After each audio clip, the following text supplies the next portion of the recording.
Hello बच्चों, आज के इस वीडियो में हम बात करेंगे वर्क एनर्जी थ्योरम के ऊपर। बच्चों, ये थ्योरम तो काफ़ी इजी है, लेकिन ये उतना ही कंसेप्चुअल टॉपिक है। बच्चों, ये थ्योरम कहता क्या है, इसके बारे में जानने से पहले हम थोड़ा सा अपने प्रीवियस स्टडी के बारे में चर्चा करेंगे। जैसे बच्चों, मैंने फर्स्ट वीडियो में आपको एक्सप्लेन किया था कि फिजिक्स में वर्क क्या होता है। वर्क का मतलब है बच्चों, मान लो अगर मैं किसी बॉडी पे फोर्स लगा रहा हूं और उसमें डिस्प्लेसमेंट हो रहा है, तो हम कहेंगे कि वर्क हो रहा है। अब वर्क में नेगेटिव वर्क भी है, जीरो वर्क भी है, पॉजिटिव वर्क है। इसके बारे में हमने डिस्कशन कर लिया है लास्ट वीडियो में, उसका मैं लिंक डाल दूंगा डिस्क्रिप्शन में। आज की इस वीडियो में हम बात करेंगे वर्क एनर्जी थ्योरम। देखो बच्चों, आप फिजिक्स में ना जहां भी वर्क पढ़ोगे ना, आप उसको एनर्जी से जरूर इंटररिलेट करोगे, चाहे वो क्लास 11 का फिजिक्स हो, चाहे वो क्लास 12 का फिजिक्स हो। अब जहां भी वर्क पढ़ोगे उसका एक एनर्जी के साथ इंटररिलेशन होगा ही होगा, ठीक है। तो वर्क एनर्जी थ्योरम जो है वो एग्जैक्टली कहता क्या है, इसके अनुसार किसी भी बॉडी पे अगर मान लो हम जितना काम करेंगे ना, वो वर्क जो होगा वो इस बॉडी का चेंज इन काइनेटिक एनर्जी के इक्वल होगा। अगर हम किसी बॉडी पे काम करेंगे तो ये वर्क जो होगा वो इस बॉडी के कितना काइनेटिक एनर्जी चेंज हुआ इसके इक्वल होगा। हम इसको एक एग्जांपल से समझते हैं। मान लो ये एक सरफेस है, ठीक है, ये एक सरफेस है और इस पे एक ब्लॉक रखा हुआ, ठीक है, जिसका मास है बच्चों m। इसके ऊपर फोर्स लगा और ये u वेलोसिटी से आगे बढ़ रहा है। मान लो इसका वेलोसिटी है u टुवर्ड्स दिस डायरेक्शन और इसका मास है m, ठीक है, ये ना इस डायरेक्शन में आगे बढ़ रहा है। मान लो आफ्टर टाइम t, कुछ समय बाद इसका डिस्प्लेसमेंट हुआ यहां से लेकर यहां तक, मान लो, और ये ब्लॉक यहां पे आ गया, ठीक है।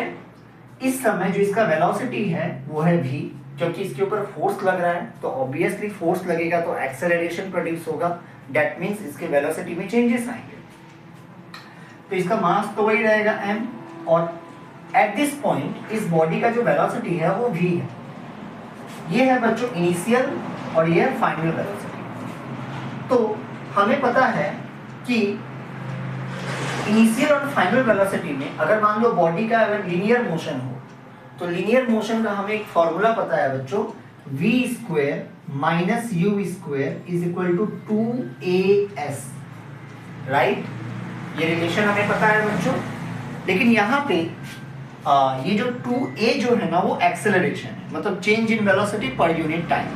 s जो है बच्चों वो डिस्प्लेसमेंट है, मतलब इनिशियल पोजीशन से फाइनल पोजीशन तक का डिस्प्लेसमेंट। ये वाला जो डिस्प्लेसमेंट है ये है s, ठीक है। v है फाइनल वेलोसिटी, u है इनिशियल वेलोसिटी। अगर आपको फाइनल वेलोसिटी और इनिशियल वेलोसिटी नहीं समझ में आता है ना, तो मैं उसके ऊपर भी एक वीडियो बनाऊंगा, आप उसमें समझ सकते हो what is exactly initial velocity. जैसे बच्चे समझ के रखते हैं कि इनिशियल वेलोसिटी हमेशा जीरो लेना है, न्यूमेरिकल में बहुत कंफ्यूजन होता है। नहीं, ऐसा नहीं होता। इनिशियल वेलोसिटी बेटा मतलब जिस टाइम पे आपने बॉडी को मूव करते हुए ऑब्जर्व किया था ना, एट दैट टाइम जो उसका स्पीड होगा ना वो इनिशियल स्पीड होता है। जैसे मान लो मैं आपके सामने रेस्ट पे हूँ, तो अभी मैं चलना शुरू किया, तो आप मेरा इनिशियल स्पीड को जीरो लोगे। लेकिन मान लो आप जब मुझे देखे तब मैं चल रहा था और इस टाइम मेरा स्पीड मान लो 5 मीटर पर सेकेंड था, तो ये मेरा इनिशियल स्पीड होगा, मतलब जिस टाइम पे ऑब्जर्वर ने ऑब्जर्व किया। एंड फाइनली जहां तक ऑब्जर्व किया वो फाइनल वेलोसिटी, मतलब जैसे मान लो मैं आपकी नजरों से गायब हो गया, आफ्टर मूविंग 5 मीटर मैं आपकी नजरों से गायब हो गया, तो जो लास्ट टाइम आपने मुझे देखा उस टाइम जो मेरा स्पीड था दैट इज फाइनल वेलोसिटी। इसके ऊपर मैं वीडियो बनाऊंगा। फिलहाल हम बात करेंगे, ये ब्लॉक, इसके ऊपर फोर्स लग रहा था और ये लीनियर मोशन कर रहा था। इसका इनिशियल स्पीड है बच्चों u, मास है m, फोर्स इसके ऊपर लगाया जा रहा है इस डायरेक्शन में, दैट्स व्हाई इसके अंदर डिस्प्लेसमेंट हुआ, ठीक है, हम मान रहे हैं। और ये फाइनल वेलोसिटी v से इधर यहाँ पे अभी है, और इसका जो डिस्प्लेसमेंट हुआ है वो हुआ है s, ठीक है। तो हमें वन डायमेंशनल मोशन का एक फॉर्मूला पता है, v square minus u square is equal to 2as। Clear. अब हम क्या करेंगे ना, दोनों तरफ m से मल्टीप्लाई करेंगे, that is mv square minus mu square is equal to 2as into m। ऐसा क्यों किया हमने, आपको पता चल जाएगा। हम क्या करेंगे अब, ये दो को इधर ले आएंगे, so that will be half of mv square minus half of mu square is equal to, बच्चों acceleration into mass. Acceleration into mass क्या होता है, force. So force into displacement, और हम देख सकते हैं फोर्स और डिस्प्लेसमेंट का डायरेक्शन सेम है। फोर्स भी इधर लग रहा है बच्चों, डिस्प्लेसमेंट भी इधर हो रहा है, and we know that work is equal to Fs cos theta, right. So if theta is equal to 0 degree in this case, तो cos 0 1, so W is equal to Fs। Clear? तो हम लिख सकते हैं इस Fs को W, that is work done.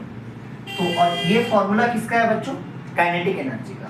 हालांकि final velocity है तो हम इसको बोलेंगे काइनेटिक एनर्जी फाइनल वाला वैल्यू, मतलब final kinetic energy, that is kF minus KI, this is initial kinetic energy क्योंकि इनिशियल वेलोसिटी है, is equal to work done.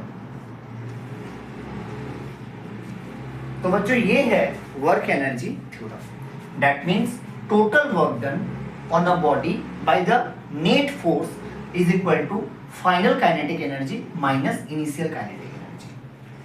अब मैं आपसे एक सवाल पूछता हूं, मान लो मैं इस मार्कर को उठा रहा हूं नीचे से ऊपर की तरफ, क्लियर?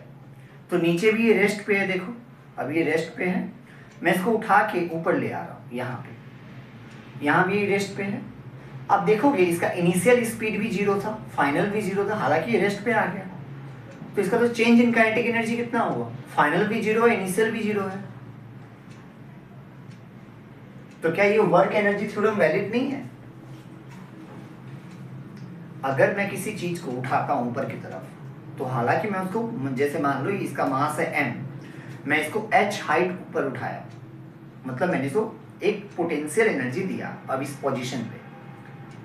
लेकिन अगर हम बात करें काइनेटिक एनर्जी की, तो अब तो ये रेस्ट पे है, तो काइनेटिक एनर्जी तो अभी इसका 0 है, इनिशियली भी 0 था, तो चेंज इन काइनेटिक एनर्जी 0 हो गया, बट हमने तो काम किया। लेकिन वर्क एनर्जी थ्योरम क्या कहता है कि अगर आप किसी बॉडी पे काम कर रहे हैं तो वो जो वर्क होगा वो इस बॉडी का चेंज इन काइनेटिक एनर्जी के इक्वल होगा। But in this case we can see that the kinetic energy at this initial position and the final position is 0। तो क्या ये थ्योरम वैलिड नहीं है? तो बच्चों यही इसका कंसेप्ट है। देखो ये थ्योरम में एक लाइन लिखा गया है, मैं इस थ्योरम को लिख रहा हूं, आप नोट कर लेना इसको पॉज करके। ये थ्योरम ये कहता है कि total work on the body is equal to total work on the body is equal to total work on the body by all the forces or net force, by all the forces or net force। ठीक है, ये word बहुत important है, तभी work energy theorem समझ में आएगा। Is equal to the change in kinetic energy of the body, change in kinetic energy of body. मतलब अगर मैं किसी बॉडी पे काम करता हूं तो जो नेट फोर्स के कारण, टोटल फोर्स के कारण जो बॉडी पे टोटल वर्क होगा वो इक्वल होगा change in kinetic energy of the body का। तो क्लियर हुआ कंसेप्ट? नेट फोर्स मतलब, अब जरा सोचो, अगर मान लो मैं इसको ऊपर उठा रहा था, तो मैं तो ऊपर फोर्स लगा रहा हूं, लेकिन क्या ग्रेविटी इसको नीचे नहीं खींच रहा है? So total work is also 0, क्योंकि नीचे भी एक फोर्स लग रहा है, ऊपर भी फोर्स लग रहा है, दोनों का वैल्यू ऑलमोस्ट सेम है। अगर मैं इसको ऊपर उठा रहा हूं, मान लो इतना वेलोसिटी से उठा रहा हूं, इसका काइनेटिक एनर्जी चेंज ही नहीं हो रहा है, मान लो वेलोसिटी सेम है, बहुत कम चेंज, हालांकि वो चेंज होगा लेकिन बहुत कम। तो एक फोर्स ऊपर की तरफ लग रहा है, एक नीचे की तरफ लग रहा है, मतलब जो नेट फोर्स है इसके ऊपर वो तो जीरो है ना। ये है मीनिंग वर्क एनर्जी थ्योरम का कि total work on the body by the net force is equal to change in kinetic energy of the body. इसीलिए ये फॉर्मूला बन के आता है बच्चों kf minus ki is equal to w। और इसीलिए अगर मैं इस मार्कर को उठा रहा हूं, कुछ ऐसे उठा रहा हूं कि इसका वेलोसिटी चेंज ही नहीं हो रहा है, मतलब change in kinetic energy zero, तो वर्क भी तो जीरो है ना। क्यों? क्योंकि work done by the net force, एक फोर्स ऊपर की तरफ जो मैं लगा रहा हूं और एक नीचे की तरफ लग रहा है। आपको नेट फोर्स पे ध्यान देना है, नॉट अ सिंगल फोर्स जो मैं लगा रहा हूं। सो आई होप आपको वर्क एनर्जी थ्योरम समझ में आया होगा। इसके बाद हम बात करेंगे नेक्स्ट वीडियो में conservative and non conservative force के बारे में। तब तक के लिए खुश रहें, अच्छे से पढ़ाई करें। Thank you for watching.